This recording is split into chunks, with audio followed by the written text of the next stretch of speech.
আমি মুক্তিযুদ্ধ দেখিনি, কিন্তু আমি পদ্মা সেতুর উদ্বোধন দেখেছি।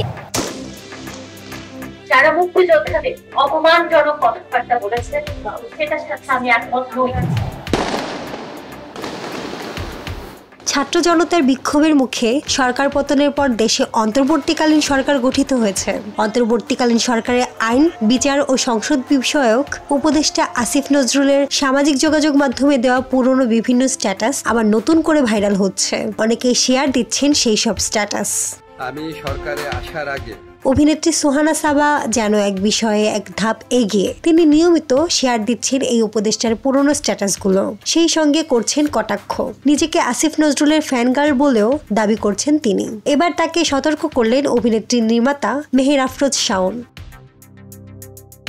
নিজের ফেসবুকে আসিফ নজরুলের পুরনো একটি স্ট্যাটাস শেয়ার দিয়েছেন সাবা। ক্যাপশনে লিখেছেন, আজকাল স্যারের ফেসবুক পেজ ঘুরে দেখতে খুব ভালো লাগে, আমি তার ফ্যান গার্ল।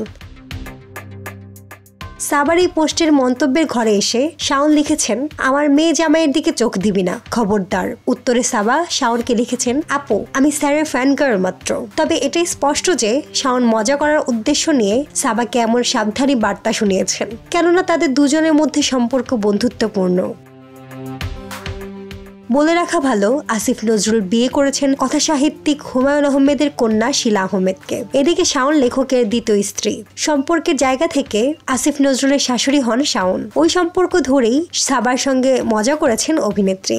পদ্মা সেতুর উদ্বোধনী অংশে অন্যদিকে মুক্তিযুদ্ধ দেখিনি, কিন্তু পদ্মা সেতুর উদ্বোধন দেখেছি বলেছিলেন শাওন। আমার প্রজন্ম পদ্মা সেতুর উদ্বোধন স্বচক্ষে দেখতে পারছে। যারা সামনাসামনি দেখছি, যারা টেলিভিশনে পর্দায় দেখছি, যারা বিশ্বের বিভিন্ন স্থান থেকে দেখছি, এটা সত্যিই অসাধারণ অনুভূতি। কথাগুলো অভিনয়শিল্পী মেহের আফরোজ শাওনের। পদ্মা সেতুর উদ্বোধনী অনুষ্ঠানে আমন্ত্রিত অতিথিদের তালিকায় ছিলেন এই অভিনয়শিল্পী। তখন তাৎক্ষণিক প্রতিক্রিয়ায় সংবাদ মাধ্যমের কাছে এমনটাই জানান তিনি।